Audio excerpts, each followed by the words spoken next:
Hello everyone, this is Gansham Bajaj. I hope you all are doing very well. In this video, I am going to teach you Kirchhoff law. With the help of Kirchhoff law, we can find the value of current, we can find the value of potential drop across any resistor in simple circuit as well as complex circuit. You can see I am going to make one complex circuit and we'll try to learn how we can find the value of current in each branch. With the help of Kirchhoff law, we can find the value of current in complex circuit also. Kirchhoff law has two parts. The first is Kirchhoff current law and the second is Kirchhoff voltage law.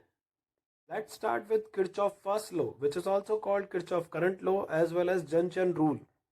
It states that in an electric circuit, the algebraic sum of current at any junction is zero. किसी भी electric circuit में junction पे जो current का algebraic सम है वो zero होगा. Make clear first what is junction. Junction is the point where three or more branches meet. Kirchhoff first law, जिसे Kirchhoff current law भी कहते हैं, it says that in an electric circuit, किसी भी electric circuit में the algebraic sum of current at any junction is zero. Junction पे current का algebraic sum zero होता है.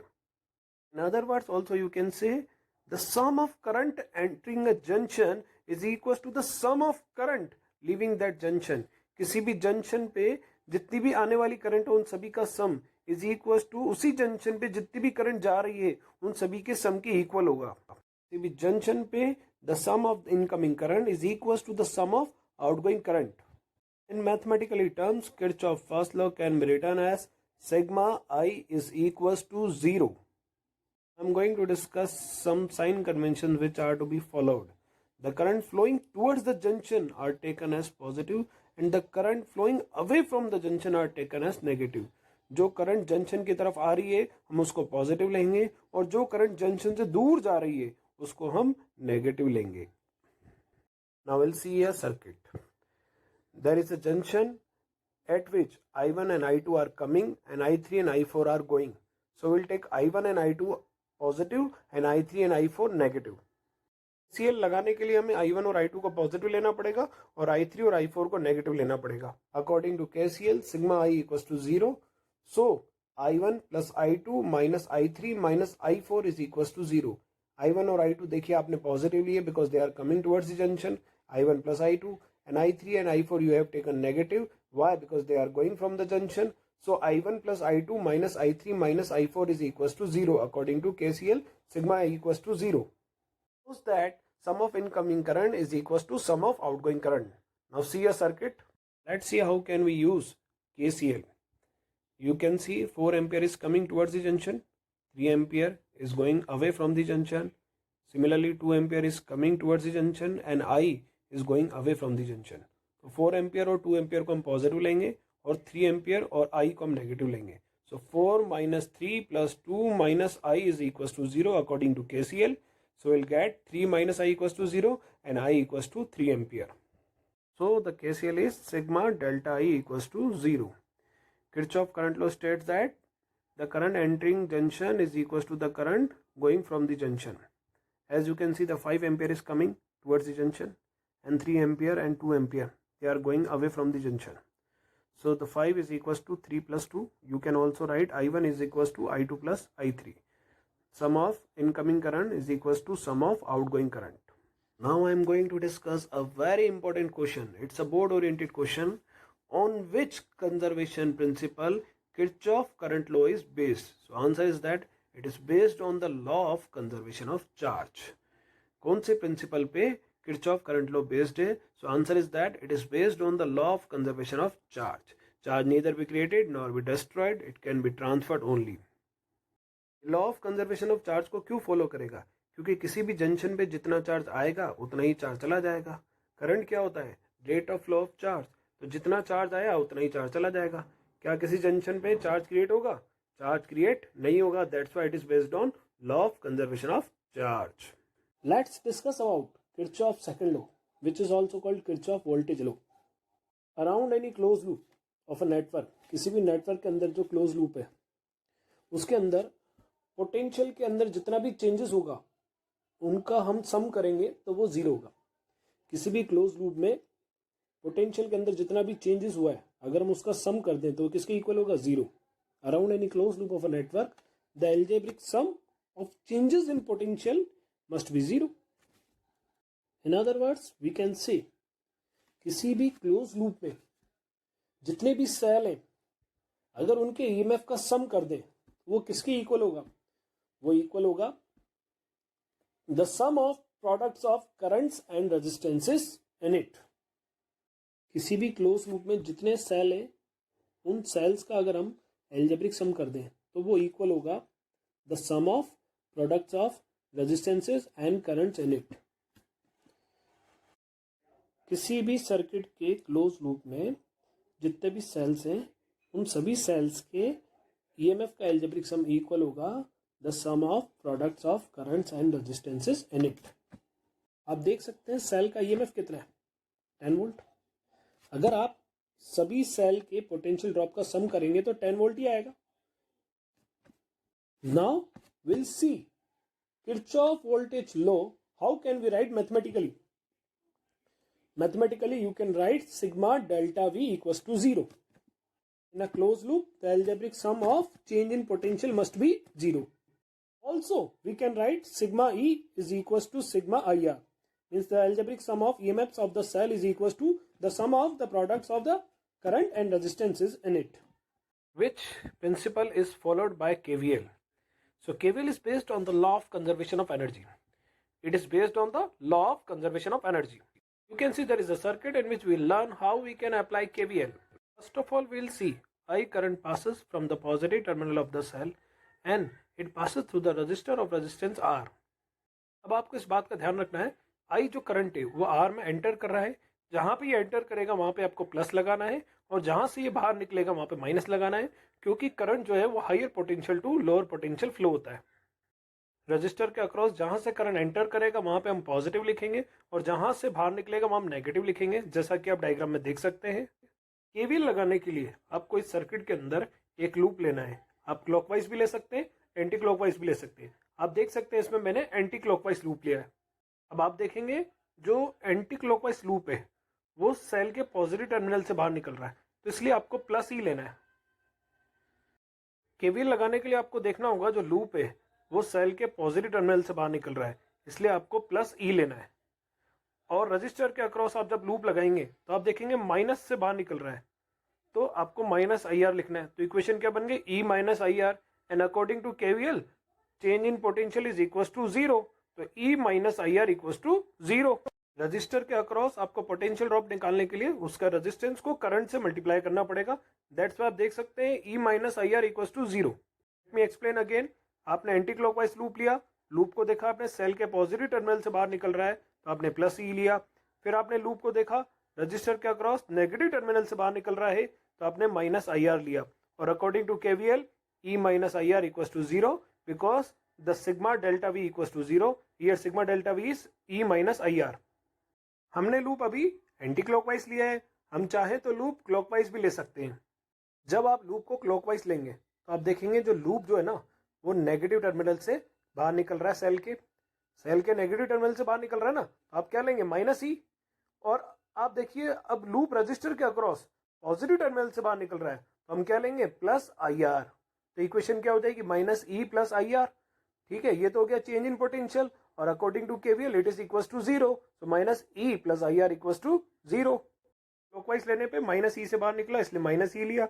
रजिस्टर के अक्रॉस प्लस से बाहर निकला इसलिए प्लस आई आर लिया और minus E plus I R को 0 के इक्वल कर दिया. See a very important question in which we are to find current in 5 ohm, 2 ohm and 3 ohm. इस न्यूमेरिकल में हमें क्या करना है? हमें 5 ओम ब्रांच में करंट फाइंड करना है, 2 ओम ब्रांच में करंट फाइंड करना है एंड 3 ओम ब्रांच में भी करंट फाइंड करना है. With the help of Kirchhoff law we'll find current in each branch. Consider I1 current in 5 ohm branch and I2 current in 3 ohm branch. I1 current will pass through 5 ohm resistor and I2 current will pass through 3 ohm resistor. Will be the current in 2 ohm resistor. So we'll apply KCL at the junction point B. Junction point B पे I1 current आ रहा है और I2 current आ रहा है तो according to KCL 2 ओम से कितना जाएगा? I1 plus I2. जितना करंट आएगा उतना ही करंट जाएगा. 5 ओम से I1 करंट, 3 ओम से I2 करंट और 2 ओम से I1 प्लस I2 करंट। अब आप क्या करेंगे, आप देखेंगे कि 5 ओम से करंट जहां पे एंटर करेगा वहां पे पॉजिटिव लिख देंगे और जहां से बाहर निकलेगा वहां पे नेगेटिव लिख देंगे। तो 5 ओम के अक्रॉस देखिए आप प्लस माइनस लगा रखा है। सिमिलरली 3 ओम के अक्रॉस भी आपको ऐसे ही करना है। 3 ओम में I2 करंट जहां पे एंटर करेगा वहां पे आप प्लस लगा देंगे और जहां से बाहर निकलेगा वहां पे आप क्या लगा देंगे, माइनस लगा देंगे। तो 3 ओम पे आपने क्या लगा दिया, प्लस लगा दिया जहां पे करंट एंटर कर रहा है और जहां से बाहर निकल रहा है वहां पे माइनस लगा दिया। सिमिलरली आप 2 ओम पे देखिए, जहां से एंटर कर रहा है वहां पे आपने प्लस लगा दिया और जहां से बाहर निकल रहा है वहां पे आपने माइनस लगा दिया। अब हम दोनों क्लोज सर्किट में लूप लगाएंगे, एक में क्लॉकवाइज लगाएंगे और एक में एंटी क्लॉकवाइज लगाएंगे। लूप हम कैसे भी लगा सकते हैं। पहला देखिए आप लूप, पहला हमने लूप कैसे लिया, क्लॉकवाइज। इसका नाम दे दिया लूप का ABEFA। क्लियर। अब आप देखिए सेल के अक्रॉस जो लूप है वो पॉजिटिव टर्मिनल से बाहर निकल रहा है, तो आपको यहाँ पे क्या लेना है, +12 लेना है। अब आप 5 ओम के अक्रॉस देखना, 5 ओम के अक्रॉस जो लूप है वो माइनस टर्मिनल से बाहर निकल रहा है और करंट कितना I1, तो -5I1 ले लेंगे। सिमिलरली आप देखिए 2 ओम के अक्रॉस देखिए जो लूप जो है वो माइनस से बाहर निकलेगा, तो आपका कितना हो जाएगा, -2I1 + I2 और = 0। दोबारा देखेंगे हमने KVL कैसे लगाया। सबसे पहले हमें लूप को देखना है। लूप सेल के पॉजिटिव टर्मिनल से बाहर निकल रहा है तो +12 लेना है। क्लियर। अब रजिस्टर के अक्रॉस देखिए 5 ओम के माइनस से बाहर निकल रहा है लूप, तो -5 और करंट कितना I1, तो -5I1 हो जाएगा। सिमिलरली 2 के अक्रॉस देखिए आप लूप नेगेटिव टर्मिनल से बाहर निकल रहा है, तो कितना हो जाएगा, -2 × I1 + I2 and according to KVL changes in potential = 0। अब हम इक्वेशन को रीअरेंज करेंगे, -5I1 को उधर ले जाएंगे तो +5I1। सिमिलरली -2 को ले जाएंगे तो प्लस हो जाएगा, ब्रैकेट के बाहर 2 है, 2 से मल्टीप्लाई करोगे तो 2I1 + 2I2 आ जाएगा। क्लियर। तो इक्वेशन क्या बनी, 5I1 + 2I1 + 2I2 = 12। अब 5I1 + 2I1 कितना हो जाएगा, 7I1, तो 7I1 + 2I2 = 12, जिसको हम इक्वेशन फर्स्ट मान लेंगे। फर्स्ट लूप बनाया हमने कैसे, 12 -5I1 -2 × I1 + I2 और उसको हमने रीअरेंज किया तो हमारे पास इक्वेशन क्या आ गई, 7I1 + 2I2 = 12। अब हम सेकंड क्लोज सर्किट में लूप लगाएंगे, जो कि हमने कैसे लगाया, लूप एंटी क्लॉकवाइज लगाया है। तो सबसे पहले आप देखेंगे पॉजिटिव टर्मिनल से बाहर निकल रहा है सेल के लूप, तो हम ले लेंगे +6। सिमिलरली लूप जो है वो नेगेटिव टर्मिनल से बाहर निकल रहा है 3 ओम रजिस्टर के, तो -3 × I2 और 2 ओम के अक्रॉस से माइनस टर्मिनल से बाहर निकल रहा है, तो -2 × I1 + I2 = 0 कर देंगे। रीअरेंज करेंगे, 6 = कितना आ जाएगा, 3I2 + 2I1 + 2I2। अब 3I2 में 2I2 जुड़ करके कितना आ जाएगा, 5I2। तो इक्वेशन क्या हो जाएगी, 2I1 + 5I2 = 6। इसको हम सेकंड इक्वेशन मान लेंगे। दोनों इक्वेशन को सॉल्व करेंगे, दोनों इक्वेशन को सॉल्व करेंगे एलिमिनेशन मेथड से। एलिमिनेशन मेथड लगाने के लिए फर्स्ट इक्वेशन को आप 5 से मल्टीप्लाई कर देंगे, सेकंड इक्वेशन को आप 2 से मल्टीप्लाई कर देंगे और सब्ट्रैक्ट कर देंगे। आप देख सकते हैं फर्स्ट इक्वेशन को 5 से मल्टीप्लाई करेंगे, सेकंड इक्वेशन को 2 से मल्टीप्लाई करेंगे, देन हम सब्ट्रैक्ट करेंगे। इक्वल करने के बाद 10I2 से 10I2 कैंसिल हो जाएगा, 35 में से 4 जाएगा तो 31I1 बनेगा। सिमिलरली 48 बचेगा, तो I1 की वैल्यू कितनी आ जाएगी, 48/31 एम्पियर। अब हम क्या करेंगे, किसी भी इक्वेशन में हम I1 की वैल्यू रख देंगे, जैसे 2I1 + 5I2 = 6 है। यहाँ पे जब हम वैल्यू रखेंगे I1 की तो हमें I2 मिल जाएगा। I2 कितना आ जाएगा, 5/31 एम्पियर। अकॉर्डिंग टू KCL देखा था हमने, I3 = I1 + I2 आ गया था, तो यहाँ पर I1 और I2 की वैल्यू रख देंगे, 48/31 + 18/31, तो आंसर कितना आ जाएगा, 66/31 एम्पियर। तरह किरचॉफ लॉ की हेल्प से हम करंट फाइंड कर सकते हैं ईच ब्रांच में।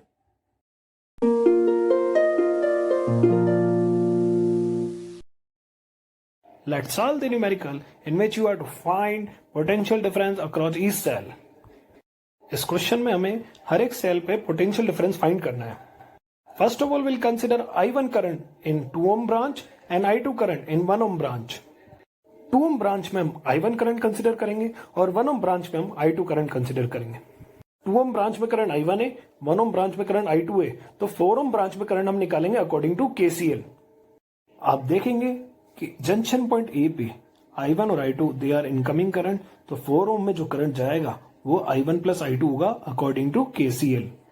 हम देखेंगे कि 1 ओम पे I2 करंट एंटर कर रहा है, तो जहां पे एंटर कर रहा है वहां हम पॉजिटिव लगा देंगे और जहां से बाहर निकल रहा है वहां नेगेटिव लगा देंगे। सिमिलरली 2 ओम पे I1 करंट जा रहा है, तो जहां पे एंटर कर रहा है वहां हम प्लस लगा देंगे और जहां से बाहर निकल रहा है वहां हम माइनस लगा देंगे। सिमिलरली 4 ओम पे देखिए, अब I1 + I2 जहां पे एंटर कर रहा है वहां प्लस लगा देंगे और जहां से बाहर निकल रहा है वहां से माइनस लगा देंगे। For applying KVL, we are to take loop. As you can see, loop A, B, C, D, A we have taken in clockwise direction. आप लूप को देख सकते हैं, लूप कैसे लिया हमने, क्लॉकवाइज डायरेक्शन. अब सबसे पहले हम सेल पे देखेंगे. सेल पे जो लूप है वो कहां से निकल रहा है, नेगेटिव टर्मिनल से बाहर निकलेगा तो -12 लेंगे. 2 ओम पे देखिए लूप जो है प्लस से बाहर निकलेगा तो +2 इंटू I1. सिमिलरली 4 ओम से देखिए वहां से भी प्लस से बाहर निकलेगा तो 4 into I1 plus I2. Equation जो बनेगी वो बनेगी -12 plus 2 into I1 plus 4 into I1 plus I2 is equal to 0 according to KVL. Clear? Now will rearrange. After rearranging you will get 2I1 plus 4I1 plus 4I2 equals to 12. Then after 6I1 plus 4I2 equals to 12 because 2I1 plus 4I1 is equals to 6I1. We'll consider it first equation. दोबारा देखेंगे हमने कैसे loop लगाया. हमने loop लगाया clockwise. 12 volt के minus terminal से बाहर निकल रहा था लूप तो -12. सिमिलरली 2 ओम के प्लस टर्मिनल से बाहर निकल रहा था +2 इंटू I1. फिर 4 ओम के प्लस टर्मिनल से बाहर निकल रहा था 4 into I1 plus I2 equals to 0. अब हम लोअर सर्किट में लूप लगाएंगे. आप देख सकते हैं लोअर सर्किट में लूप कैसे लगाया हुआ है, क्लॉकवाइज लगाया हुआ है. लूप का नाम क्या होगा, ADEFA. सबसे पहले हम सेल पे देखेंगे. सेल पे देखिए आप, जो लूप जो है पॉजिटिव टर्मिनल से बाहर निकल रहा है इसलिए +6. अब रजिस्टर के अक्रॉस देखिए लूप जो है ना नेगेटिव टर्मिनल से बाहर निकलेगा. जब आप इसको क्लॉकवाइज घुमाएंगे तो नेगेटिव टर्मिनल से बाहर निकलेगा तो -4 इंटू I1 प्लस I2. 1 ओम पे भी नेगेटिव टर्मिनल से बाहर निकलेगा. आप देख सकते हैं लूप माइनस टर्मिनल से बाहर निकल रहा है तो -1 इंटू I2 इक्वल्स टू 0. तो इक्वेशन क्या हो जाएगी, 6 - 4 I1 plus I2 -I2 equals to 0. Now rearrange them. Rearrange करने के बाद second equation 4I1 plus 5I2 equals to 6. Now will solve this two equation with the help of elimination method. Elimination method लगाने के लिए first equation को आप 2 से multiply करोगे, सेकंड इक्वेशन को 3 से मल्टीप्लाई करोगे ताकि दोनों के I1 मल्टीपल बराबर हो जाए. Then you will subtract this equations and you will get -7I2 equals to 6. So I2 equals to -6/7 ampere. Here you can see that the current is negative. और जब करंट नेगेटिव आता है इसका मतलब यह है कि जो आपने डायरेक्शन मानी थी करंट की, एक्चुअली में करंट उसके अपोजिट डायरेक्शन में फ्लो होगा.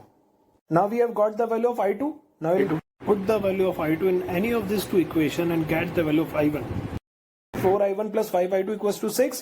Put the value of I2 -6/7. So you will get I1 equals to 18/7 ampere. तो I1 में करंट कितना होगा, 18/7 ampere. I1 is 18/7 ampere. I2 is -6/7 ampere. So we can find easily I3. I3 is equals to I1 plus I2. आपका question था कि आपको हर एक cell के अक्रॉस पोटेंशियल डिफरेंस फाइंड करना है. तो आप देखेंगे सेल, दोनों सेल पैरेलल में और उसके साथ एक ब्रांच 4 ओम की वो भी पैरेलल में. तो अगर आपको 4 ओम के अक्रॉस पोटेंशियल डिफरेंस पता पड़ जाए तो हर एक सेल पे पोटेंशियल डिफरेंस वही तो होगा, because potential difference is same in parallel. तो आप क्या करेंगे, 4 ओम के अक्रॉस पोटेंशियल निकालेंगे V इक्वल्स टू IR से. You will calculate potential across 4 ohm and this potential will be equal to the potential difference across each cell. So we will find potential difference across R which is equals to V equals to I1 plus I2 into R. क्योंकि R में I3 current flow हो रहा था और I3 current कितना, I1 plus I2. We'll put the value of I1 and I2 18/7 and